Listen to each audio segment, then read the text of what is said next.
Peggy 16.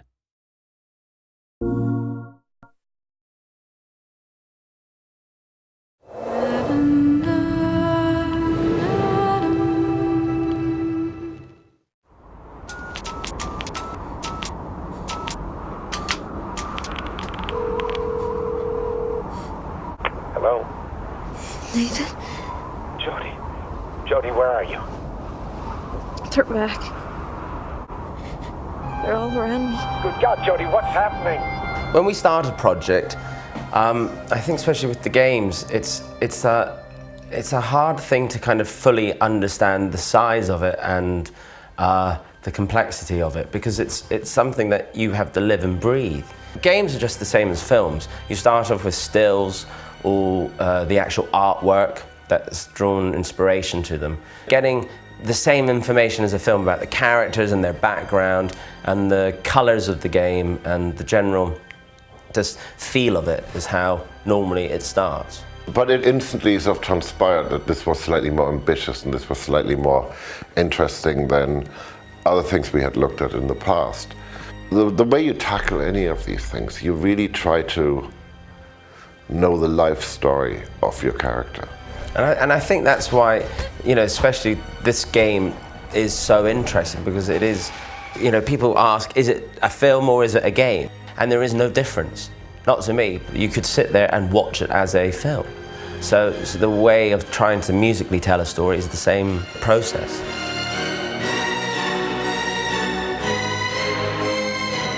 My first meeting with David was when the themes were being presented to him. I don't know about you, but I find it very scary when you've put your heart and soul into writing a piece of music that this person has been writing this character for years, and all of a sudden I've been invited into this world and been there for like a month, and I'm now trying to say, well, this is this person's character.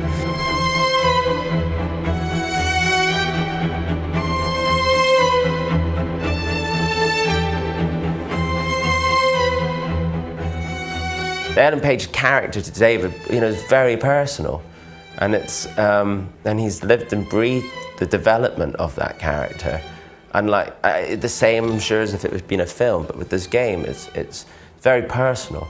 Look, this is what all good filmmakers have in common. They have a vision of what they want to do, and they tell you about this vision. And as they tell me about the vision, I try to think, what is it that they can't tell me? What is it that they can't do? What is it that they can't say elegantly in words or pictures? Or and what is it that I can sort of bring to the party that is just going to knock their socks off and surprise them? And a good filmmaker will always let you do that.